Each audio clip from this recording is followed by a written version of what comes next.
We're doing a session now, and I know Roger is using this book called "Helping You Build Cell Church." It's like A to Z, and there's 3 chapters, life groups. Yeah, that's the name of the book. Yeah.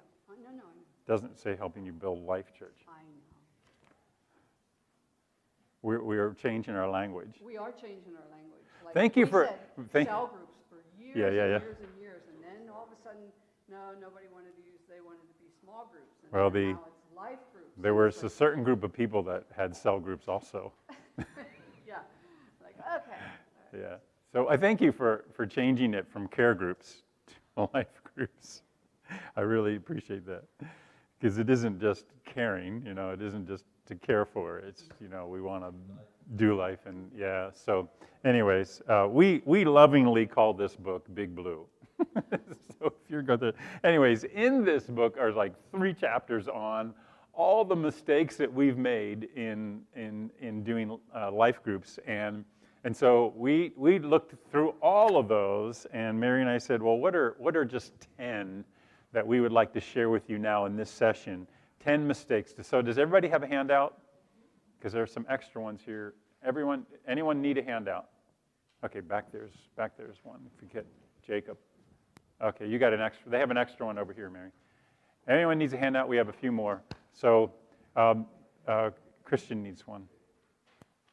Anyways, thanks to Emily for making these handouts for you, and whoever else, thank you so much for doing that. It was so nice just sending a Word document, and yeah, thank you.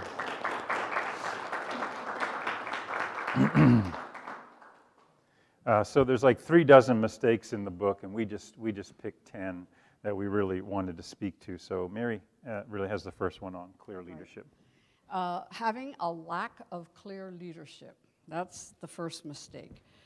In Numbers 27, we read about, let the Lord set a man over the congregation, and it tells us about Joshua being appointed as a leader. God always has leadership and godly leadership that he wants to put in place. And when you don't have it, you have somebody that shouldn't be in leadership taking over if the right leader doesn't step up. Judges 5:2 tells us that when leaders lead, the people, when they actually lead, the people freely volunteer because they feel safe. They have a leader, they know who the leader is, and they're willing to participate and walk out that vision. We had a young girl who came, well, actually, her mom was a nurse that I worked with, and she was telling me that she was going to a mega church in our area, and that they had some small groups. It wasn't driven by small groups. They had some small groups that you could go to if you wanted to. And she said, there's no leader in the group, though. These kids they were a bunch of millennials, that they would come together, and there was no appointed leader. Nobody took leadership. Nobody wanted to take leadership. And so they kind of just sat around and spun their wheels all night, and her daughter Katie said, we need a leader, and so Deb said, well, why don't you try Steve and Mary's small group? Why don't you, and she came into our small group. Was awesome having her there. We baptized her in our bathtub. She brought her college friends that night. She wanted everybody to witness her baptism, but she was not comfortable in a group that didn't have leadership. So you need to have clear leadership when you're going to do life groups. Yeah. So thankful for those who are willing to be the primary leaders in the life group, and then those who are willing to also to be trained. Second mistake we want to look at is the lack of clear training for small group leaders and assistants. I'm so grateful as I heard Roger talk about the training process for this, because it's just important. If I walk in Roger's garage as I did last night, and I said, "Man, beautiful motorcycle," he probably would not say to me, "Oh, here's the key," and then I probably would refrain from saying, "Oh, I've never ridden a motorcycle before," and he then would say, "Oh, okay, I'm going to keep the key." He most likely would not say, "Hey, okay, well, look, just this is, I'll help you get it started, but from there you're on your own, and just go for it, because you'll get it." I'm pretty sure he wouldn't want his motorcycle damaged in the way that I would damage it if I said I've never ridden. I'm pretty sure if you jump on a plane and the pilot says, I have never flown before, but I have the manual. I have no experience in this, but I got a really good manual. I'm like, how do you get off the plane, right? Let's get off of this thing. So small group leaders, I think they are some of the most vital ministers in the church because they are in the trenches with the people and doing life on a daily basis with the people. These are the guys, these are the ones that are kind of heading things off at the pass. These are the ones where what I love is that as in your small group and as they get to know you and develop a relationship with you, and you don't have to say, I'm a spiritual parent, but they sense that from you, then they're going to most likely come to you rather than knocking on the door of that busy senior leader who's trying to take care of other leadership issues. They're most likely going to come through you. And in fact, we've always trained our small group leaders to try to be that first person that people talk to. You don't have to have all the answers, but at least to be that person. So I love the whole training piece, and I think training is just so... One of the things that I've noticed in one of the churches that I've been at they do a lot of these Rick Warren studies, and Rick Warren is awesome, and his studies are wonderful, and his books are great. But they're like 8 weeks long, and you have a video, and then you have a manual, and basically that's the small group, and so it kind of runs for 8 weeks. Well, what this church did was they just said, hey, could we have volunteers to have this at your home, and then also to run the DVD or however they were running it, and you run this for 8 weeks. Well, when they volunteer to do that, but they've never had any training in leading a small group. However, they thankfully, they do raise their hand and say, yeah, our home's open, we could do that. Well, what happens is in those 8 weeks or 12 weeks or however long the study is, people begin to develop a relationship because they're talking and they're talking about life issues and they're praying for one another. Now, all of a sudden, you have a very untrained leader with a small group. Then at the end of the 8 weeks, 10 weeks, whatever it is, you have people saying, hey, we're really enjoying this. Could we keep meeting? And we're like, well, now we have a leader who's having the question of, can we keep meeting? And yet they've never had any training in leading a small group. So we really don't want that to happen. I think the idea of just this whole piece of, giving training and walking you through training is just so extremely, extremely helpful. And you won't, if you get training, you won't crash Roger's motorcycle, okay? And that way he would really appreciate that. So small group leaders need regular training and training, and ongoing training too. I love the fact that we have leaders who sometimes they have monthly training for their small groups, just kind of 2-hour reminders or whatever. Sometimes they do it every 6 weeks. Sometimes it's once a quarter. We were asked to speak at a local church recently. They do a training once a quarter, and they do that because it's not so much, it's not too much, because they're already running their small groups. But the first thing they do is they give them a really nice supper. They ask them to come and they give them a meal, and then they do a training piece, and then they do a discussion piece with them. And they've been able to have far more participation than just a monthly meeting would. A lot of people want to kind of bow out of that. Now it's decreased. It's a little bit longer. It includes a little bit more time. But at the same time, they're blessed because this leader recognizes that if I don't have you, it's going to be very hard to grow this church because the church is already like 500 people. And I just can't pastor 500 people. So I recognize how much I need you as a small group leader, and the people that you oversee, you are very important. I'll tell you another thing that's happened with these small groups is the whole COVID thing has really pronounced, it's really enlarged, it's really put in your face. Did you have small groups? How can you meet electronically? All of that. Many megachurches have been forced to do this. I was just talking to our pastor in Oregon, and he said to me, our church, we always had small groups, of course, and we're small group based. So he said, we had no problem. We continued to meet. We just met electronically. And in our small groups, they wanted to get together, earlier, and they social distance and all of that. They did things, but even before our church could come back together. So he was talking to the mega church in town, that church that has thousands of members, and the mega church pastor said, we are not going to meet together again in our auditorium until we get to level 5 or whatever they did in that state, or until the whole state went green. And the leader's like, what, really? You're not going to do that? He said, yeah. He said, I'll tell you why. He said, you didn't have to do this. He said, you guys been doing small groups. He said, this made us do small groups. This forced us to get everyone in our church in small groups. And he said, it's been so good. It's been so rich. It's been so important. It's been so life-changing for us. He said, I'm not having us come back together again until the whole state is open. And I thought, wow, what a testimony for this leader now to say, okay, well, small groups are pretty important. Yeah, that's sweet. The next one is forgetting the purpose of a cell is outreach. Like, we get together, we really enjoy the people that we're with, and we get pretty tight in our group, and after a while, lots of times we forget that one of the purposes is outreach, going out there, not just my 4 couples and no more, not just the people that we're comfortable with. If there's no outreach, the group doesn't grow. Mm-hmm. And don't you know that one new person changes the whole group? A person newly saved, one newly saved person, changes the whole group, changes all the dynamics in the group. And so outreach is so important. We had an evangelist come in, a guy who's 5-fold evangelist, and he is amazing. African American. He's also a chaplain, prison chaplain. Yeah, either way. Yeah. Anyway, Marv he's just an evangelist. He just oozes.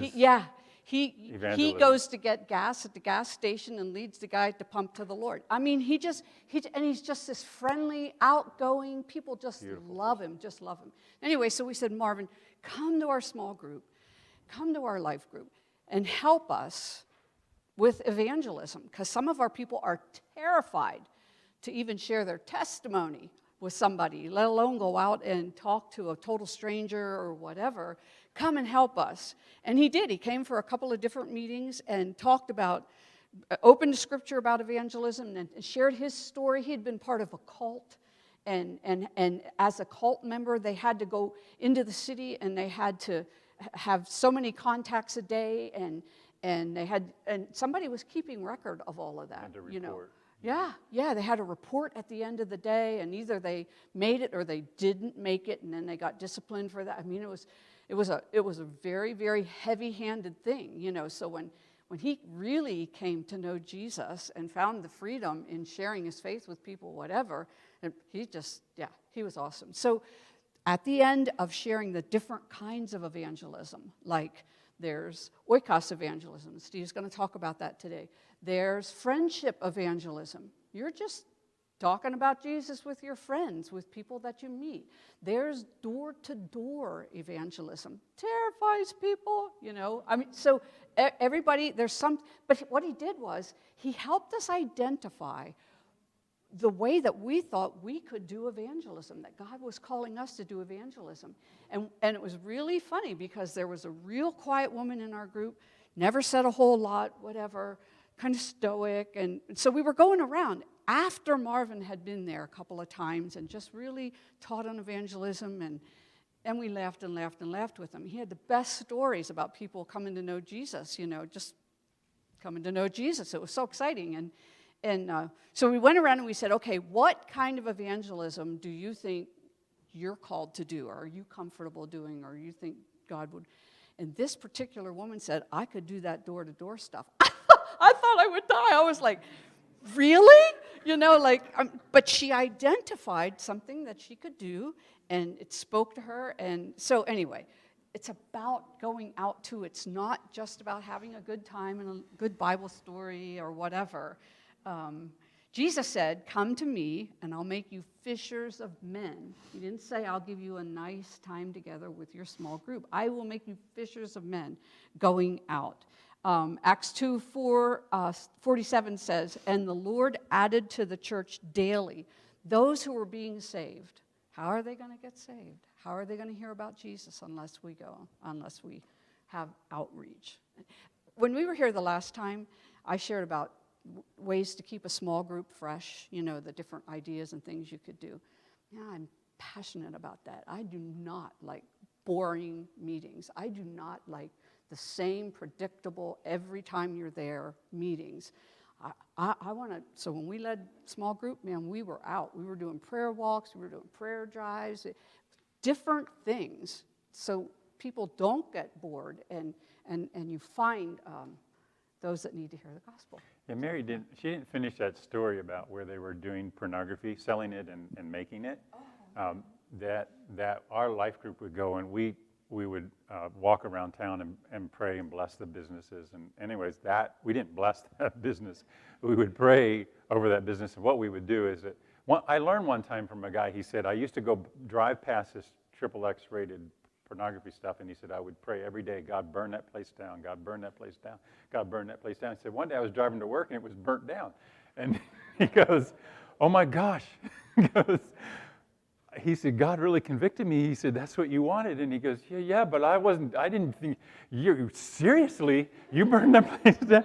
And he said, you might have wanted to just pray, have the guy get saved. And we could still use the real estate. And so I learned, I said, do not pray evil on this guy, and don't pray that his store burns down because it's connected to another one.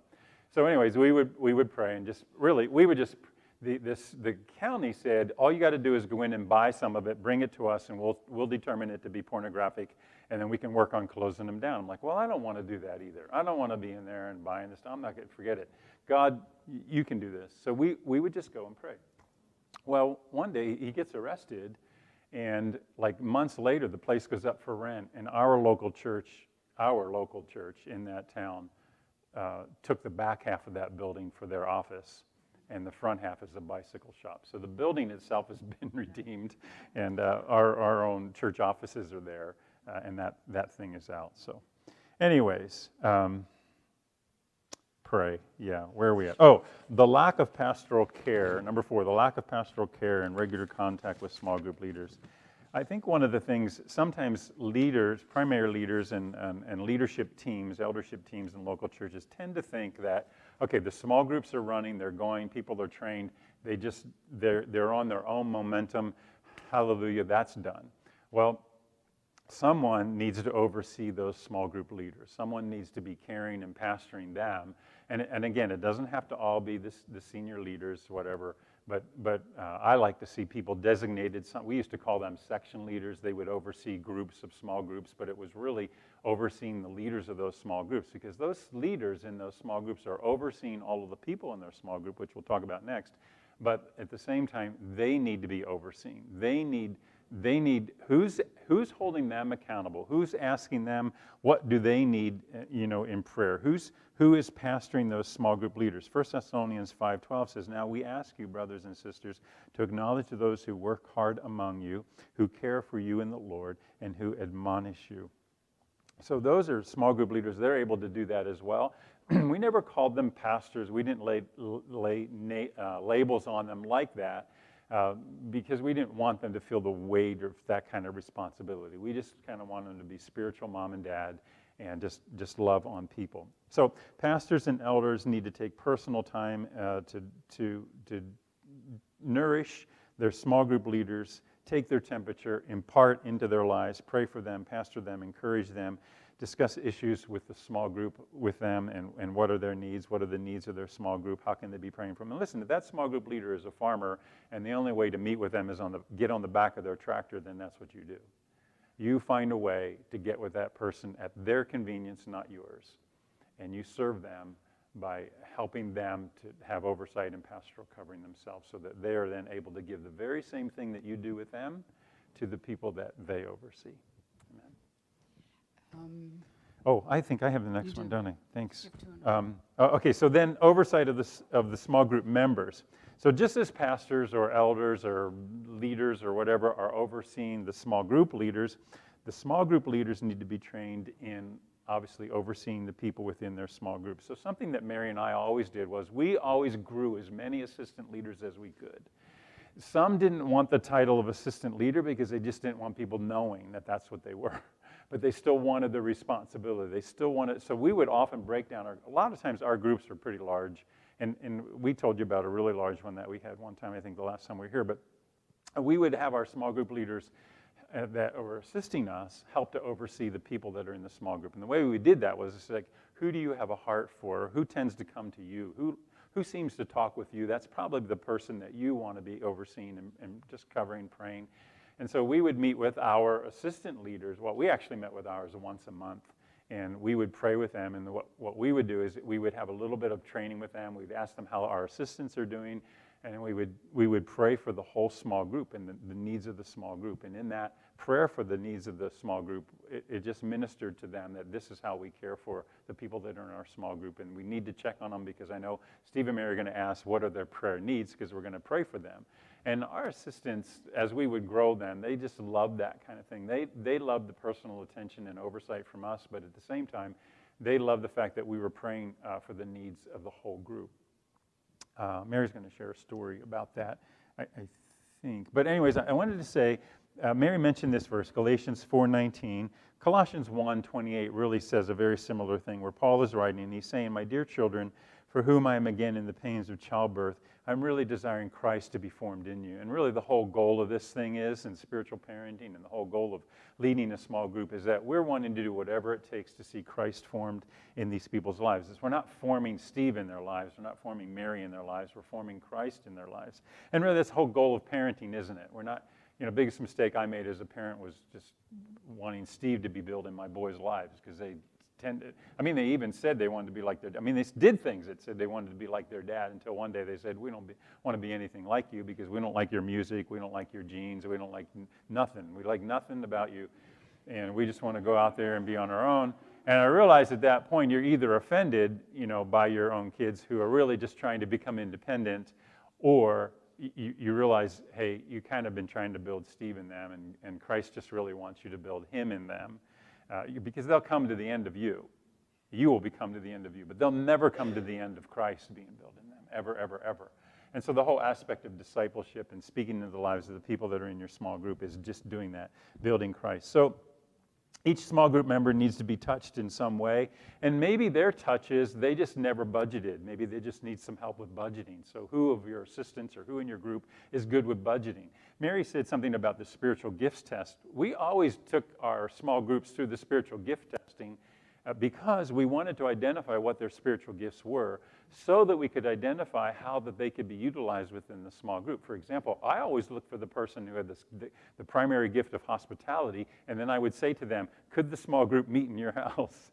Because you have the gift of hospitality, and we don't really like cake, drug all over downstairs and kids writing on the wall. You can handle that stuff because you have the gift of hospitality, and that was their ministry to the group. They were able to minister to the group in that way. Loved having people in their home. Finding out what those spiritual gifts were so that they could, we had a couple one time came out number one in helping financially, in giving money. And I went to them and I said, look, you guys in your spiritual gift, you came out giving number one. Would you be open to us approaching you about needs in the small group? And they said, yes, on one condition. I said, what's that? They said, never, ever, ever, ever, ever, ever tell where the money's coming from. We love to give, we'll give it, but don't ever tell, true sign of a giver, they don't want any accolades for it, they just want to give. So we had a couple in our, they were in college, and they were from Zimbabwe, and they were doing a master's degree in our town, in our local community with the colleges there, and then they were going back to Zimbabwe. I can't even remember how we got connected with Anand and Fatima, but anyways, Anand didn't know the Lord, she did. He came to the Lord in our small group. And he came to us one day and he said, we in Zimbabwe, we don't have Christian weddings. We would really like a Christian wedding. And I said, oh, I'll talk to the pastor. And he goes, oh, no, you are our pastor. I said, well, he goes, no, we want a wedding and we want it with our small group. And we want you to be the pastor. And I said, okay. He said, there's one requirement. And I said, what's that? He said, you must wear a suit. Because he said, in Zimbabwe, no one would believe you're a pastor if you don't wear a suit. I go, well, I do have one of those. So Joanne, who was a baker, made the wedding cake. The couple who wanted to give paid for the whole shebang, everything. They just said, how much do you need? And gave it. We had somebody videotaping their wedding, and we had one of the members had a really large house, and we did a wedding in front of the fireplace in this really large house, and everybody dressed up, and everybody applauded, and we had a few invitations from some of their friends, and Life Group did a wedding. Great, it was fun. It was so cool. We still have a relationship with them today. Actually, he's passed away, and she's still living. Yeah. So small group members checking in with their members, of course. So sweetie, go ahead. Another mistake was expecting every assistant leader to become a future cell leader or small group leader or life group leader, whatever. You know, you get enthused and you really love doing it, and you just think all of your assistants, they're going to love doing it too. But the Word tells us in 1 Corinthians 12:11, but one and the same Spirit works all these things, distributing to each one individually as He wills. Some people are not gifted as primary leaders. They will be forever assistant leaders. And that's okay, because that's who God made them to be. You can't push people into positions of leadership who aren't comfortable, it's not their call, whatever. And sometimes you just have to encourage people, because a lot of times people are being humble and they're saying, oh, I don't think I could do that. But as you nurture them, whatever, and find out what their gifts are, and sometimes they do turn out to be a primary leader.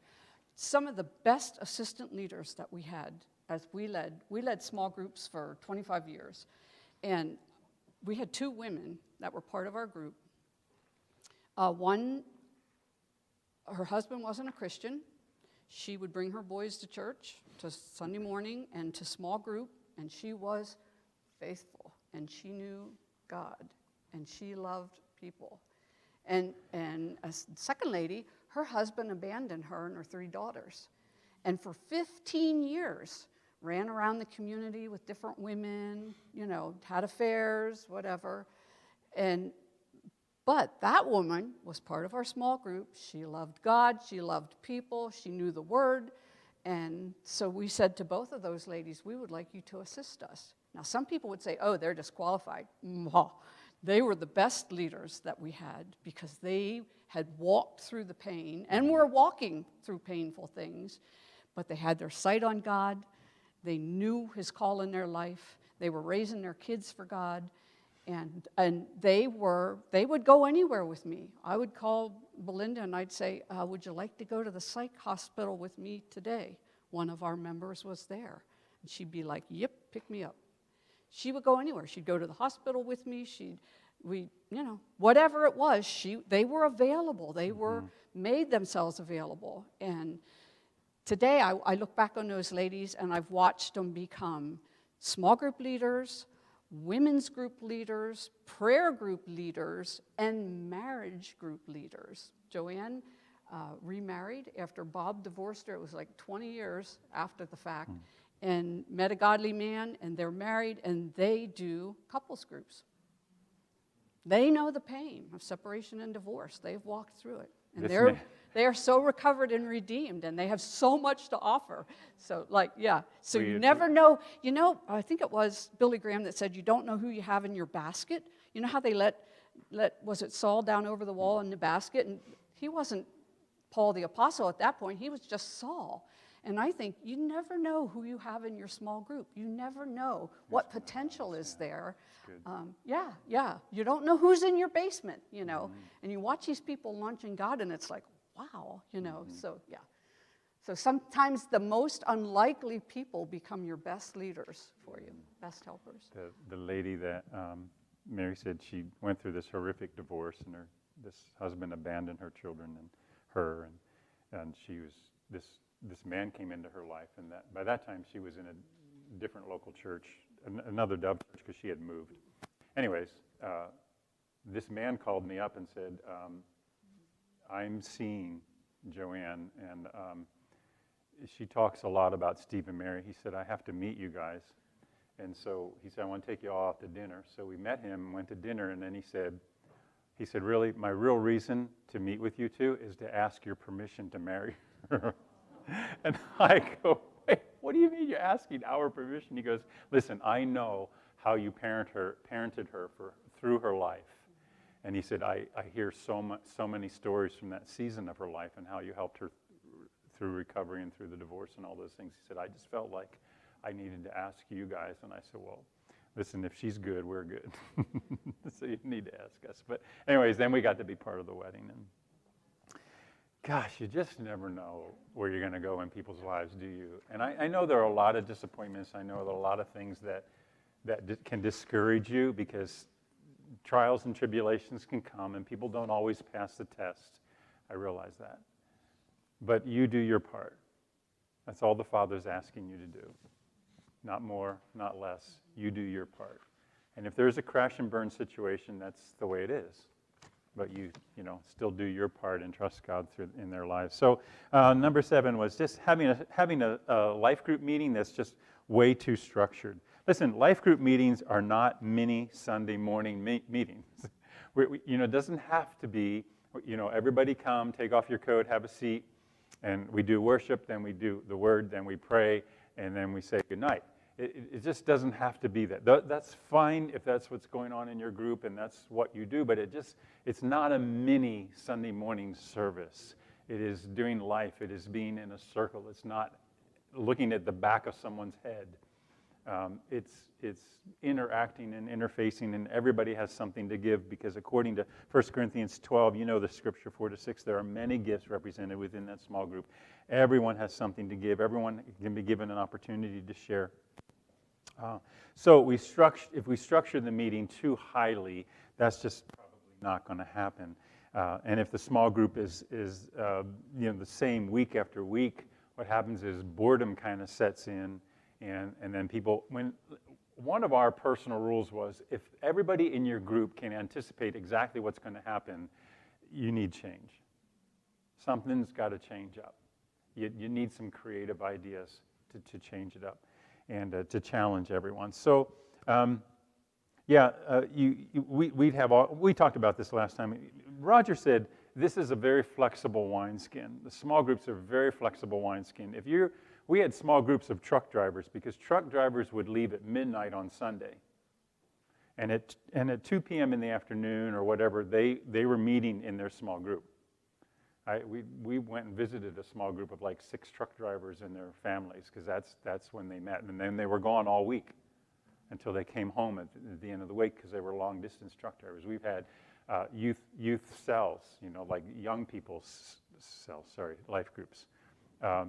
Small groups that young people were leading. Someone was overseeing them, but they were leading. As Mary shared with you, my favorite small group leader of all time was a kid who said to me, we were in Haiti, we were talking about some of these things, and he said to me, he talked to me, he had some English, and he talked to me and he said, I am a small group leader here in this church. And I said, that's wonderful. I said, tell me about your small group. He said, a lot of what we do, we study the Bible and we sing. He said, but we also go out and play soccer with the kids on the beach or wherever, and we get more people to come into the small group. And then he said, and we visit old people.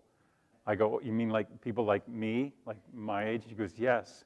And he said, sometimes we have to help feed them. Sometimes we have to bring some rice for them to eat because they don't have food in their house. And so we try to do things that help the older people in our community. And finally I said to him, I said, Roberto, how old are you? And he said, I'm 12. I said, I wish I could get some North Americans to understand what you understand, that you just are doing life with these kids and you're giving them purpose, and it's purpose even outside of themselves and their own needs, but also seeing the needs of others and just having fun and laughing, but then also being serious about the scripture and all those things. So, so stay creative and don't let the non-leaders hijack your meetings.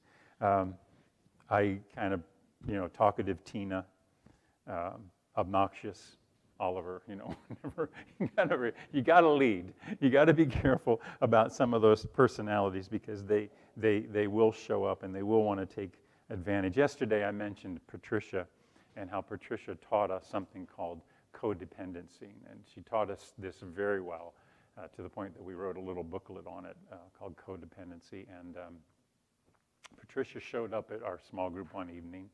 We were meeting in the basement of a house. It was kind of like maybe 30 people or so.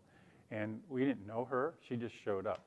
And she had these three very disturbed, unkempt, just disruptive kids that were totally out of control, which she paid absolutely no attention to. And when she got a chance to talk, Patricia didn't shut up. I mean, she just talked and talked. And I was like, oh, God, this lady's brand new. I don't know. Her husband was a long-distance truck driver, and he was never home. And the more she talked, the more the small group realized why he was never home, with her neediness, with who she was. And after a while, it went on so long that this 15-year-old kid that was sitting beside me, I'll never forget this, Andrew, he goes, and I'm like, uh-oh. And then he goes, and he's sitting on his hands, like he's just. I think he was more laughing at you because you weren't stopping it. I don't know what he was laughing at. He was laughing at the fact that this thing was out of control. Yeah, this woman had a limitless number of issues. And I think he was noticing she could probably talk all night. She hijacked the group. And he saw how, and I'm trying to get control of this thing, and he's laughing. And at the end of the night, I went home and I go, Andrew had the best reaction of anybody. I mean, after a while, like it was just funny to him. Like this was just, it's sad, but it's funny. This lady, once she got to know the members in the group, she would show up at these unsuspecting women's homes who she found out the women that were home during the day, she'd spend all day in your kitchen. All day. And you couldn't get rid of her. Finally, the church that she had been before she was with us called me, the pastor called me and said, Steve, I just want to talk to you a little bit about Patricia. I'm not talking against her or whatever. He said, all I want to say to you is, this is what we tried to do for her. And I said, man, I appreciate your call. I can't tell you how much I appreciate your call because it helps me. She taught us so much about someone who really didn't want Jesus. She just wanted Jesus people to care for her and provide for her and provide her. We were getting calls in the middle of the night because she was out in the middle of the night doing whatever she did, and her children were home with no one supervising her. Her husband would call us. We had a relationship with her for years until we finally learned we got to put some borders to this. We got to get some control of this, and we started to tell her when she can go and who she can go with and what some of these things that she can do. And she left then. When we started to give her some boundaries, that's when she moved on. Found out where she moved on. I called that pastor, and I said, this is what we did and how we tried to help Patricia. Nothing against her, but this is, she taught us codependency. One day she called us, or her husband called us and said, Steve, I need you to come to the hospital. Their youngest daughter was in the trauma ICU, and she had been, his wife was sitting in someone's kitchen. The kids were out. She wasn't watching them. She was hit by a truck, and she was now dying. And the neediness of this woman, when we walked in there, this was years removed now from serving them, but we were who he called. We walked in there, and she ran to us and said, oh, my baby girl, I don't know what I'm going to do. I. And even at that point, I said to Mary, I'm thinking, she still hasn't learned that it's about Jesus, and that it's this little girl's life that's on the line, and she's wanting all the attention. It's insatiable. It was unbelievable to me. So we did a little 8-year-old girl's funeral because of her inattention to her children and her inability to grow. I have to say, I stand here and still feel like a failure in that situation, still feel like we just couldn't help in that situation. And I just want to say this, there will be people that will refuse your help. They just want you, they don't want God, they don't want to grow. It's that Proverbs 19:19. If you do it for them, you'll have to do it again and again and again.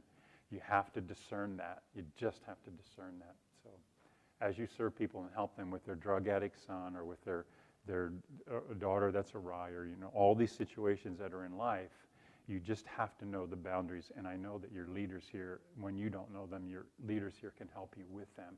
and it's a good thing to have to set them into place. We needed them, our children needed them, our spiritual children need them as well. Where are we, Patricia?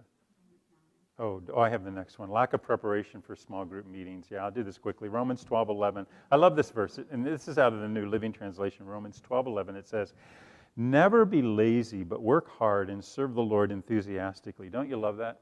Don't be lazy. Work hard. Serve the Lord enthusiastically. I just love that. It's just the opposite of no structures and poor leadership or no leadership for a meeting. It does not serve the people that are in your small group if you don't have some type of structure. One thing that millennials have communicated to us very often is, we have the relationship thing down. We need your help for structure. I love this generation. We love hanging out with them. But have you ever heard an announcement from someone like that? Like, we had something called Tuesday Night Bible Study, and it was 2,500 millennials. It was just a revival that was happening in our community. And we would go sometimes, and they would ask us to share there. And I'll never forget, I loved announcement time. Because when the announcement was over, you knew less than you knew before the announcement. Like, okay, so we have a retreat coming up. When is that retreat? Okay, I don't know exactly when it is, but it's coming up. And you're going to need to be ready. Do we have a pamphlet on that? Like, don't we have the pamphlet's coming, and so till they're all done with this announcement, I'm like, this is terrible. I don't know what's going on, but they somehow get it. Like, there's a retreat coming, and it's going to be great, and we're all going to be there.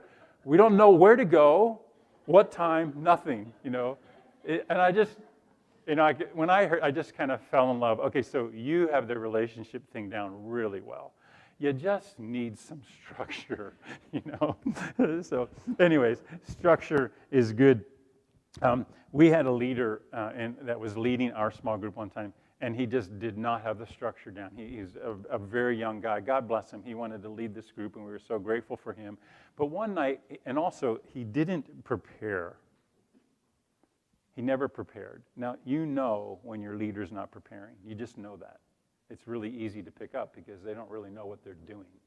And there's no real structure to the meeting. They really haven't asked God. And so one evening, we had our dinner together, and then he said, we kind of got around the circle, and he goes, okay, so most people in America don't pray. Like, oh, I did not know that. And then he goes, and most churches in America don't pray. And I go, I didn't know that either. And then he goes, so our small group is going to pray. And I go, okay. So what would you like to pray about? So he says, gets everybody's prayer request. He says, okay, now we're going to pray. So we pray. Next small group meeting, he goes, so many people don't pray. Tonight we're going to pray. And I'm like, okay, prayer is good. But this family has how many kids? 7, 8 kids? And they're like, and they're bored out of their minds. Like, they're waiting for someone to say amen for good. And it's just, I'm bored out of my mind. I'm like, I'm not coming back here. There's no structure, there's no leadership, and this person just hasn't been trained. And it's just uncomfortable for everyone. And I'm not saying anything against prayer. Obviously, we know prayer to be amazing and wonderful and good. But anyways, it was easy to figure out that leader was not preparing, was not asking God what that the Lord wanted him to share and lead the small group in. So, yeah. Another mistake is not expecting your small group to multiply. So we use the term multiply. We don't use divide. When we send out another small group out of our group, we're multiplying. That's a positive thing. We're not dividing, like we're angry at each other. We're multiplying. And you always want to be talking that and speaking that to your group, or your group will get really comfortable with who's there and the way it is, and how you're doing things, and they won't even want to multiply and think about having to put work into another life group. We had led a cell for years and years. It was a multi-generational cell, so we had people in it that had been through the Depression, down to families with babies and small children, whatever. It was a great small group. It was a great small group. And Belinda and Joanne, the two ladies I talked about, they were our assistant leaders. And so we were meeting one time and praying about it, and Steve said, he'd been talking about multiplication for a while. Nobody was saying, I feel called to lead a group. Nobody was saying they wanted to go out and multiply. And so we were praying about it, the four of us one time, and he said, we now have a grandparent life group, meaning there's no birth happening anymore. We have the same people, same all the time, same people. Nobody has vision to go out and multiply into another group. And we're like, but we love this group, the three ladies. Oh, we love this group. And he said, it's a grandparent group, and I think we need to lay it down and let it die. And we were like horrified. We're all like, no, we love these people. Why would you say that? And he said, because it's not giving birth anymore. And we're modeling something that we don't want to model. Just get set and comfortable, whatever. We really resisted him for several months. The three of us ladies, I'm just being honest, we loved our group. Very submissive assistant leaders. It was like, what are you talking about? But as we prayed about it and we talked about it more, we realized that that was the truth, and that's really what we needed to do. It was painful. So the night we're going to announce to this whole group that we are going to lay this group down, and we believe that God's going to raise up new life out of what dies here. I was like, that one guy came in that night, and he said, before we ever got a chance to say that, he goes, I love this group. This is an awesome group of people. Man, and he's gone on and on and on. It's changed his life.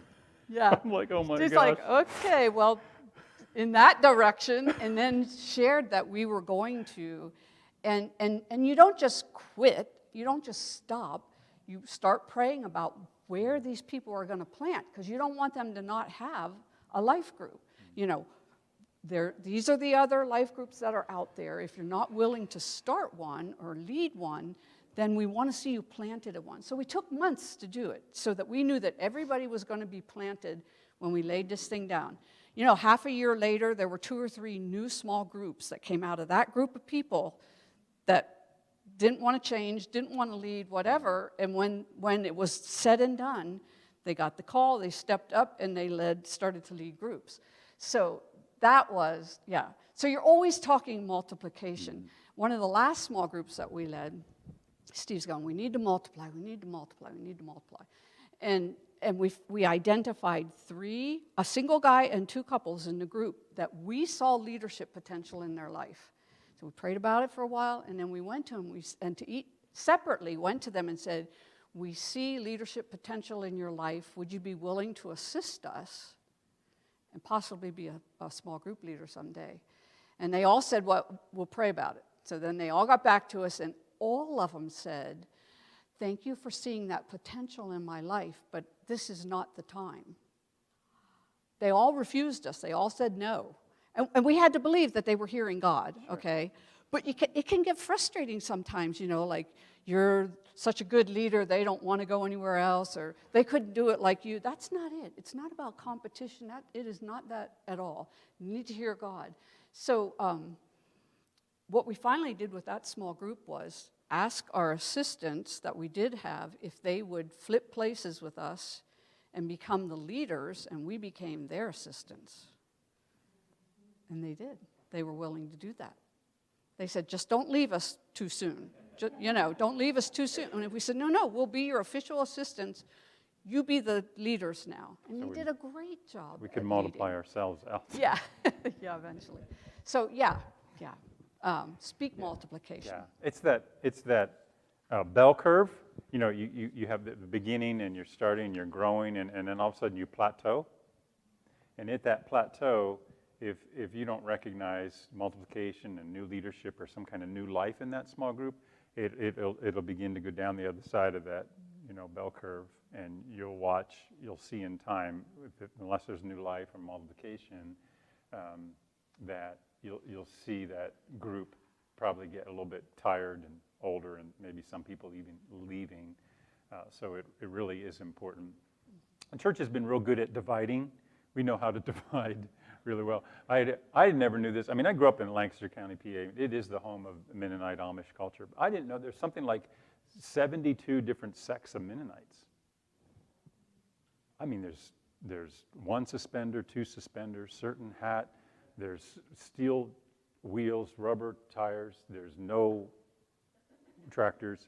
I mean, certain type of manure spreaders. People split over. So the devil's really good at dividing the church and splitting the church. So it really, multiplication, sowing into a new area, into a new region, or taking your small group and praying in a new area where you'd like to see a small group established, going there and bathing it in prayer to open the door in the Spirit for that new small group. And as you do that, we found people begin to develop a heart for that region or for that town or that village or whatever, or even if someone from here lives 20 minutes away and you're saying, I really like to have a small group, I'm traveling to this one, I really like to have one in our area, how could we do that? Well, we could go up there and we could just pray and just start asking the Lord to open the door, and we've seen them do that so many times, open the door in prayer and multiplying out to a new region, a new area. Thank you. So number 10, the last one, is realizing that new wineskins will eventually get old. And Roger talked about this. We want to put new wine in new wineskins, but sometimes it needs to change. It can become old and stale, and you try to put new wine into an old wineskin, and Roger said it'll rupture. So life groups can be very flexible, very, very flexible. Steve talked about youth groups, truck driver groups. We had people that had life groups at their workplace over lunchtime. Women's groups. Personally, I like the intergenerational groups where you've got babies to the older people. I love all of that. But sometimes it needs to be more focused on a certain group of people, a certain age group, a certain workplace, a certain love. We see people doing all kinds of small groups. And that scripture is Luke 5:37-39 about wineskins. So recognize that, and we have to do that. We have to recognize that the way we did things in the very beginning, the world changes, life changes. There are some things that are unchangeable in God's word, and we don't challenge those, but there are ways to bring this life group and that ministry into a place where everybody can participate somehow, and it works. We're sold. We love them. Yeah. So, So part of the structure is that one thing, kind of a warning is watch the emphasis on food because it can really become an emphasis. I think we talked a little bit about this last time that it's good to have fellowship around a table, but it's not good for food to be the focus. And certain desserts, you have that dessert queen or king, and you just can't wait for a small group to be over so you can get to the dessert. Or we were at a group one time where the coffee pot was on a timer and went off at a certain time. When you started to smell coffee, you knew it was the end of the group, and everybody they already shifted. They're in the kitchen now mentally, and so you just had to be careful with that kind of thing. So maybe we just have a couple minutes. Maybe someone has a question or a comment or a pushback or whatever example, something that you wanted to share, or a question that you might have. Mary has an answer.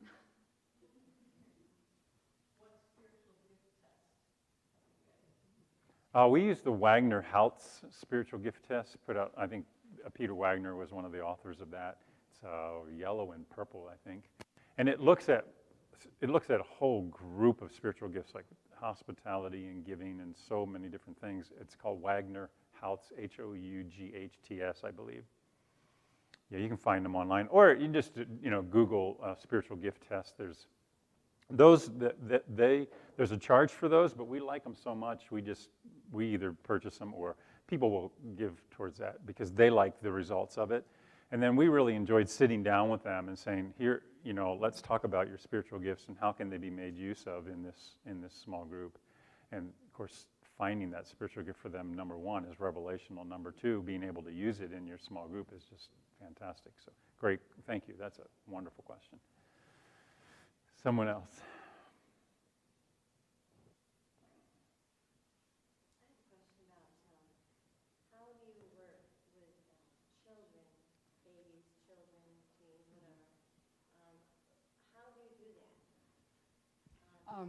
Yeah. Yeah. Without like just saying no, absolutely not, and some groups would be no, some Yeah. groups would be, and if you're going to, how do you do that without going away with saying, I think we're going to go to another group, or pulling your hair out, or whatever. Every group is different, and they do it differently. We've had groups where there were so many young families in the group, and they each had 4 or 5 kids. It was just a ton of kids. And so I said, okay, we want the kids to be in if we're doing any kind of worship or anything that they can possibly be part of. But when it comes time for a teaching or something that they can't be there, I just said to the group, I want us to take turns. And I had pushback on that because I had women say, oh, I've raised my kids. I'm not doing this again. And I said, well, if you're going to be part of this group, we're going to serve these younger parents, and we're going to all take our turn. And there was enough of us that you only had to go out like once every 3 months. I mean, that was a lot of people. And so it was like, it's not a big hardship. But what we said was, you're not babysitting these kids.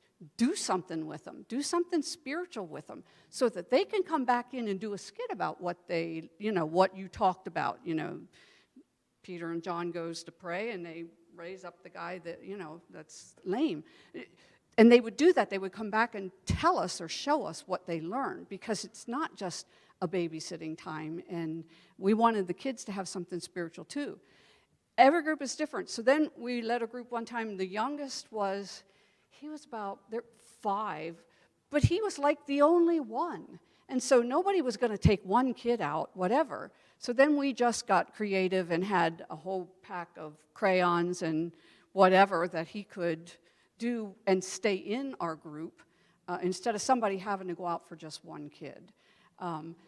That large group that we had so many kids that we had 3 different rooms that the kids went to by age, and people just had to help it. And they realized they were helping, so somebody would take a turn so they could be in the meeting also, And then there are some groups that will pay kids from the youth group to come in and take care of their kids because they have a youth small group and it's not meeting the same night of the week or whatever, and they weren't assuming that they were just going to do that, but they were actually, the parents would pull some money and pay them to have the kids there and take care of the kids. So every group is different. You have to figure that out. Some groups have no children, but we always wanted people to feel like they were welcome to bring their children, and Steve's really good at including them in whatever if we're praying or if we're teaching or whatever, including the kids in that, not just say like, oh, they aren't there. No, like, we're going to go on a prayer drive tonight, and what school do you go to? Okay, we're going to drive to that school, we're going to sit in the parking lot, and we're going to let you pray with us about your school. We'll pray too, but we try to involve them as much as we can so they're not just out there. And when you take a group of people into your house and there's kids, that objects can get broken. We had one group where a little guy took a yellow magic marker down the hall, in our house. And we found it after a small group, it was like, okay, I'm going to help them keep him in the room next time, and stuff happens. He got in the shower one night, came walking into the small group. He just walked into our shower, turned the water on, and then came walking into the small group, dripping wet. We're like, where did you get wet? What happened? He was in our shower, So, there's a price to pay when you have children in your home, and That's why you find the people who love hospitality and love a million people in their house, and they don't care, you know. But we also, when there was food involved, we also made a rule: no food in the living room.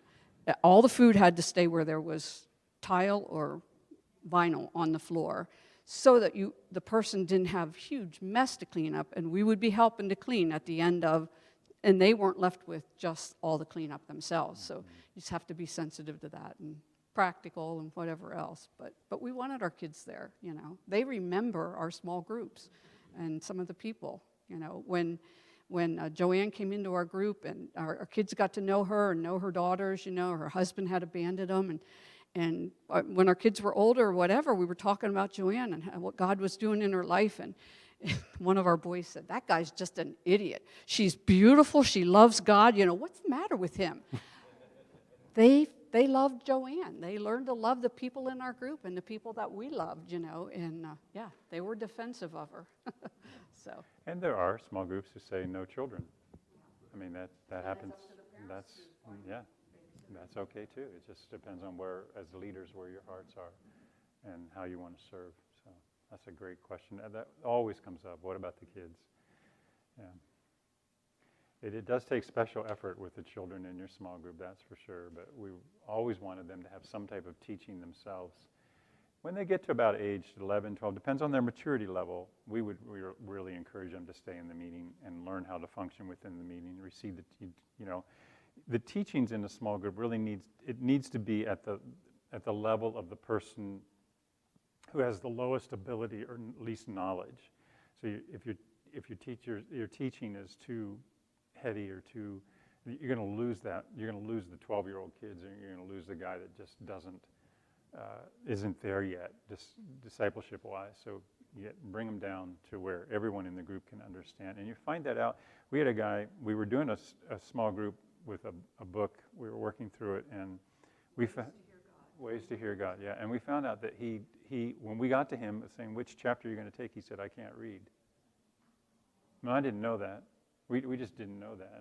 And he said, so I don't have to do a chapter. I said, no, you're going to do a chapter. They're going to read it to you, and then you're going to present what you feel called to present from that chapter. Well, gosh. He had heard God, and he knew what way he had heard God, and so he took that chapter.